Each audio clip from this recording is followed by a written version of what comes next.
कहाँ चला गया वो गैंग जो छाती पीटता था फिलिस्तीन के ऊपर, जो छाती पीटता था, जगह जगह धरने कर रहा था, वो कहाँ है गैंग? क्योंकि आज हिंदुस्तान का हिंदू मारा गया है, आज हिंदुस्तान के हिंदुओं पर अत्याचार हो रहा है। क्या वो भारतीय नहीं है? फिलिस्तीन के मुसलमानों को दर्द आपको समझ आता है? और हिंदुस्तान के हिंदुओं को जिसने हमें पनाह दी, जो बड़ा भाई हमारा है, बंटवारे के अंदर हम यहाँ रुके तो हिंदुओं की मेहरबानी है, उनका एहसान है, उनका आशीर्वाद है। उसने हमें जगह दी, पनाह दी, व्यवहार दिया। आज उन्हीं हिंदुओं के ऊपर अत्याचार होते, पाकिस्तान में होते हो या बांग्लादेश में हो रहे हो, हम चुप बैठते हैं। हमें आगे आना होगा और हमें अच्छा हिंदुस्तानी बनना होगा। हम पहले भारतीय हैं, बाद में मुसलमान हैं। आज हिंदुस्तानी के ऊपर हमला हो रहे हैं, हम चुप क्यों हैं? ये कहीं ना कहीं देखने की बात है। दो चेहरे हैं विपक्ष के। कहाँ है कांग्रेस? कहाँ है इंडी गठबंधन? कहाँ है सपा के लोग? कहाँ है ममता? कहाँ है स्वर्गीय बाला साहब ठाकरे के बेटे? क्यों मुंह बंद कर रखा है? क्यों जुबान में दही जमा रखी है? हिंदुओं पर अत्याचार नहीं, हिंदुओं पर अत्याचार ही नहीं, हिंदुस्तान पर अत्याचार हुआ है। ये मात्र हिंदुओं पर अत्याचार नहीं है, हिंदुस्तान के हाथों पर अत्याचार है। जिसको हमने पैदा किया, जिसको हमने रोटी दी, जिसको हमने उसका एक घर बनाया, आज हमारे हिंदुस्तान के हिंदुओं पर अत्याचार कर रहे हैं। हमें जगना होगा, नहीं तो जो विदेशी ताकतें हैं वो कहीं ना कहीं हमारे हिंदुओं के ऊपर अत्याचार करते रहेंगी। और दुनिया में केवल एक ही मुल्क है हिंदुस्तान, जो सब हिंदुओं का रक्षा के लिए खड़ा होता है। दुनिया में रह रहे हिंदू वो देखते हैं हिंदुस्तान की तरफ कि अगर अत्याचार होगा, हमारा बड़ा भाई खड़ा हुआ है, हमारा देश। आज पूरे देशवासियों से मैं कहना चाहता हूँ कि पहचान लो चेहरा कि कौन हिंदुस्तानियों के साथ है और कौन हिंदुओं के साथ है। हिंदुस्तानी मतलब हिंदू मुस्लिम सिख ईसाई, हिंदू मतलब सनातन का मानने वाला। जो राजनीतिक पार्टियां हैं, जो देश में रोटी सेके नहीं है, जो देश में भाईचारे को तोड़ रही है, जो नफरत फैला रही है, चाहे सीए के माध्यम से हो, चाहे एनआरसी के माध्यम से हो, चाहे तिब्बत तलाक के माध्यम से हो, चाहे धारा 370 के माध्यम से हो, चाहे यूसीसी के माध्यम से हो, चाहे एसआर के माध्यम से हो, जो बरगला रही है हमारे देश के लोगों को, जो भड़का रही है, आज वो चेहरा पहचान लो।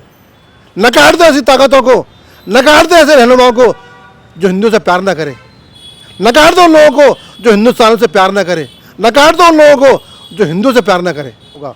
और जो पड़ोसी मुल्क हैं, चाहे पाकिस्तान हो चाहे बांग्लादेश हो, ये इस्लाम के नाम पर धब्बा है, ये राक्षस हैं, ये दरिंदे हैं, ये भेड़िए हैं जो निहत्ते इंसान के ऊपर वार कर रहे हैं और खुलेआम मार रहे हैं।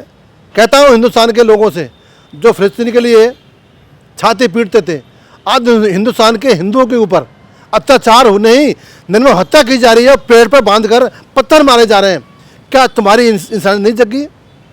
क्या इस्लाम हमें यही सिखाता है कि हम निहत्ते को पेड़ से बांधकर उसको पत्थर मारें और एक भीड़ मारे पत्थर मरे हुए इंसान को?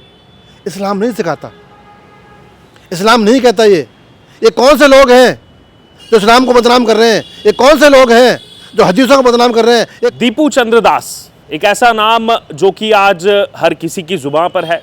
बांग्लादेश के अंदर काम करने वाला एक हिंदू युवा जो कि पालन पोषण कर रहा था अपने परिवार का, जो कि अपने परिवार के लिए मजदूरी कर रहा था, दिहाड़ी लगा रहा था, लेकिन किस तरीके अपने ही साथियों ने ना ही केवल मौत के घाट उतारा बल्कि बर्बरतापूर्ण तरीके से पहले मॉब लिंचिंग की, पीटने के बाद किस तरीके से जो है वस्त्र निकाले और उसके बाद बीच चौराहे में रस्सी से लटकाया गया और उसके बाद जिंदा जला दिया गया। पूरी दुनिया के सामने वो वीडियोस हैं, लेकिन तमाम हमारे तथाकथित अगर बात की जाए यहाँ पर सो कॉल्ड ह्यूमन राइट्स वाले, सो कॉल्ड हमारे लिबरल गैंग्स और तमाम ऐसे नेता जो रोते हैं पैलेस्टाइन को लेकर के कि पैलेस्टाइन में क्या हो गया, गाज़ा में क्या हो गया, आज उनके चेहरे पर चुप्पी है, ताला जो है उनके मुंह पर लग गया है। आइए बात करेंगे इस विषय पर, चर्चा करेंगे। हमारे साथ पसमंदा मुस्लिम समाज राष्ट्रीय उत्थान समिति के राष्ट्रीय अध्यक्ष एहसान अब्बासी खान हैं। जब से ये घटना हुई है और वो वीडियोस सोशल मीडिया पर जब से वायरल हुए हैं, कहीं ना कहीं एक सवालिया निशान हमारे सामने भी है, पूरे देश के सामने है कि आखिरकार 21वीं सदी में ऐसी चीज़ें हो रही हैं जो हम सुनते थे मुगल काल में ऐसा होता था, जब आक्रांता आते थे वो ये सब करते थे, कि आज भी जिस भीड़ ने ये घटना को, उन दोस्तों ने जो अंजाम दिया, ये भी तो किसी न किसी आक्रांता से कम नहीं है। बिस्मिल्लाहिर्रहमानिर्रहीम। जय हिंद, वंदे मातरम, भारत माता की जय। जो बांग्लादेश में हुआ है मेरे हिंदुस्तानी भाई के साथ, मैं निंदा करता हूँ उसकी। और ये कहूँगा कि बांग्लादेश एहसान फरामोश है जिसको हिंदुस्तान ने पैदा किया, जो हिंदुस्तान की रोटियों पर पला, जिसने सदैव हिंदुस्तान से पनाह मांगी और बड़ा हुआ, आज उसी ने हिंदुस्तान के हिंदुओं पर अत्याचार करना शुरू कर दिया है।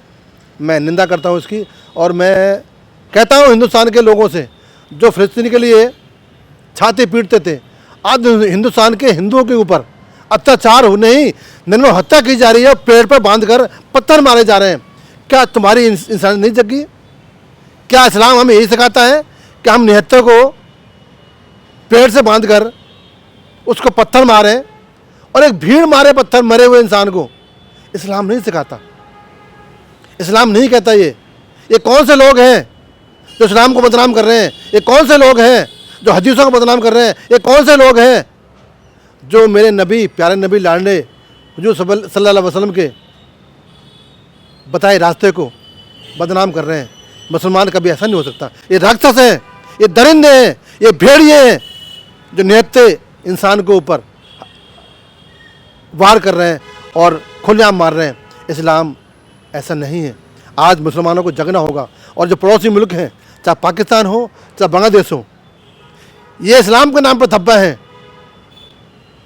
ये इस्लाम विरोधी हैं, ये मोहम्मद साहब के विरोधी हैं, ये हमारे विरोधी हैं। हम इनको मुसलमान नहीं मानते।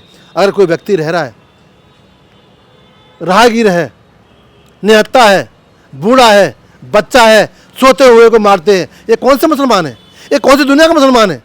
ये मुसलमान हो ही नहीं सकते। जो समर्थन करते हैं वही मुसलमान नहीं है। आज हम सब हिंदुस्तानियों को जागना होगा और इसका पुरजोर विरोध करना होगा।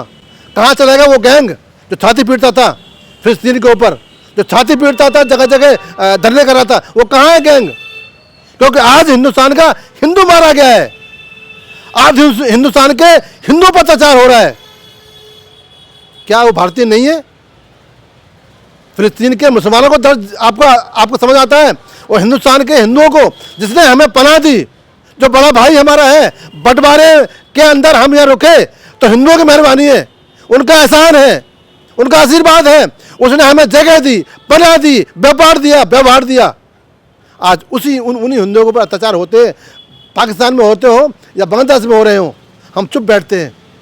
हमें आगे आना होगा और हमें अच्छा हिंदुस्तानी बनना होगा। हम पहले भारतीय हैं, बाद में मुसलमान हैं। आज हिंदुस्तानी के ऊपर हमला हो रहे हैं, हम चुप क्यों हैं? ये कहीं ना कहीं देखने की बात है। दो चेहरे हैं विपक्ष के। कहाँ है कांग्रेस? कहाँ है इंडी गठबंधन? कहाँ है सपा के लोग? कहाँ है ममता? कहाँ है स्वर्गीय बाला साहब ठाकरे के बेटे? क्यों मुंह बंद कर रखा है? क्यों जुबान में दही जमा रखी है? हिंदुओं पर अत्याचार नहीं, हिंदुओं पर अत्याचार ही नहीं, हिंदुस्तान पर अत्याचार हुआ है। ये मात्र हिंदुओं पर अत्याचार नहीं है, हिंदुस्तान के हाथों पर अत्याचार है।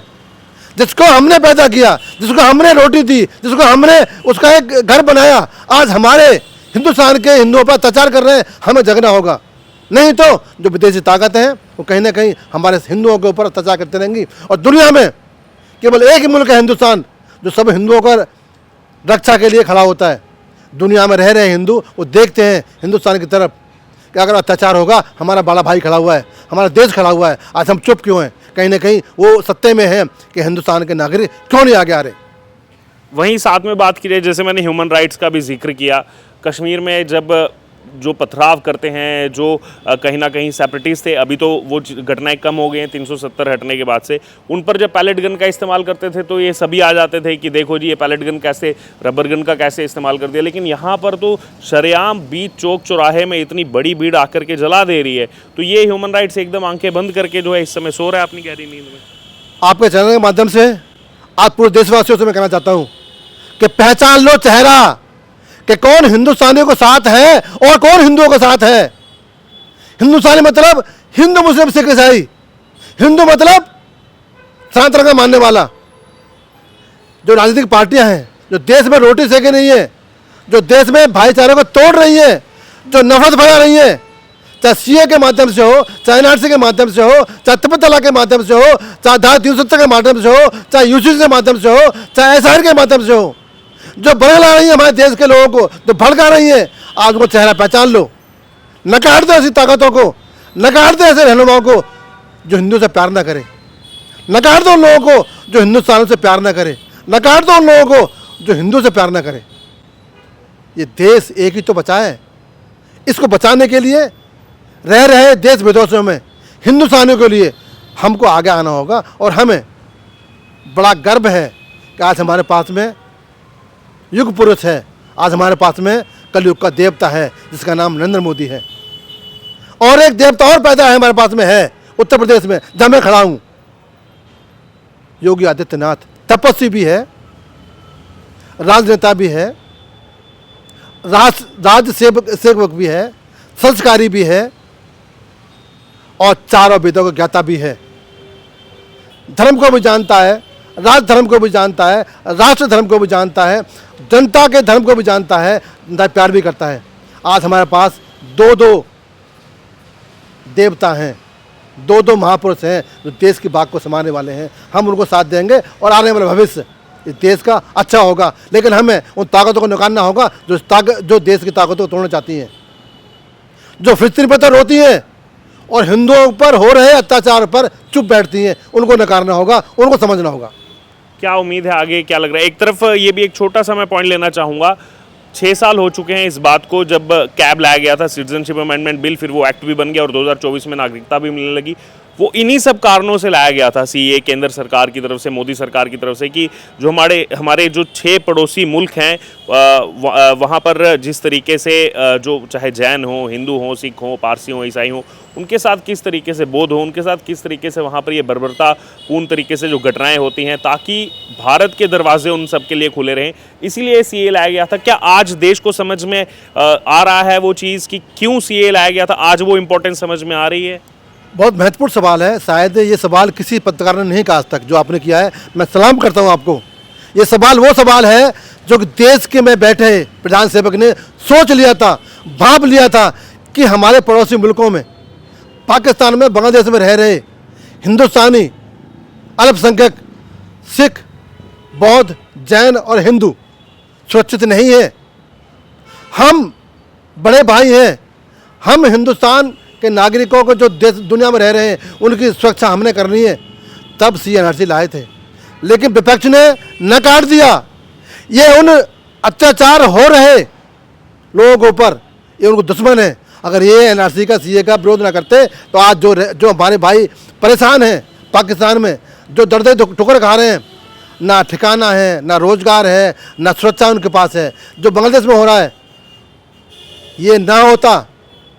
अगर हमारे भाई परेशान थे तो हमारे हिंदुस्तान में आते, हम नागरिकता देते, हम उन्हें जगह देते, और जो रह रहे बांग्लादेशी मुसलमान यहाँ पे हैं वो बाहर जाते।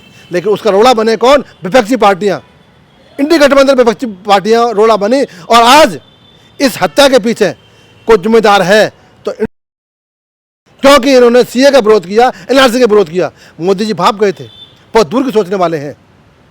वो एक स्वयं सेवक भी हैं, वो एक सेवा करने वाले हमारे सेवादार भी हैं। वो समझ गए थे कि हमारे हिंदुस्तान के जो पड़ोसी मुल्कों में रह रहे हिंदुओं के ऊपर अत्याचार होंगे, बौद्ध पर अत्याचार होंगे, सिख पर अत्याचार होंगे और हिंदू पर अत्याचार होंगे। उससे पहले अत्याचार हो हम अपने पास बुला लें। लेकिन इस इंडी गठबंधन ने विरोध किया और कानून को विधि रूप से नहीं लागू होने दिया। कहीं ना कहीं ये गलती इंडी गठबंधन की भी है। तो इस समय जो पूरा वाकया चल रहा है, इस पर आपने पूरी चर्चा सुनी। हमारे साथ पसमानदा मुस्लिम समाज राष्ट्रीय उत्थान समिति के राष्ट्रीय अध्यक्ष एहसान अब्बासी खान जुड़े और पूरी चर्चा विस्तारपूर्वक आपके साथ रखी। जो दिल का दर्द है वो भी कहीं ना कहीं बयां किया। अब आपकी इस पूरी चर्चा से जो राय हो आप ज़रूर हमारे साथ कमेंट बॉक्स में शेयर करें। बने रहें तमाम अपडेट्स के लिए द डिजिटल रिपोर्टर के साथ।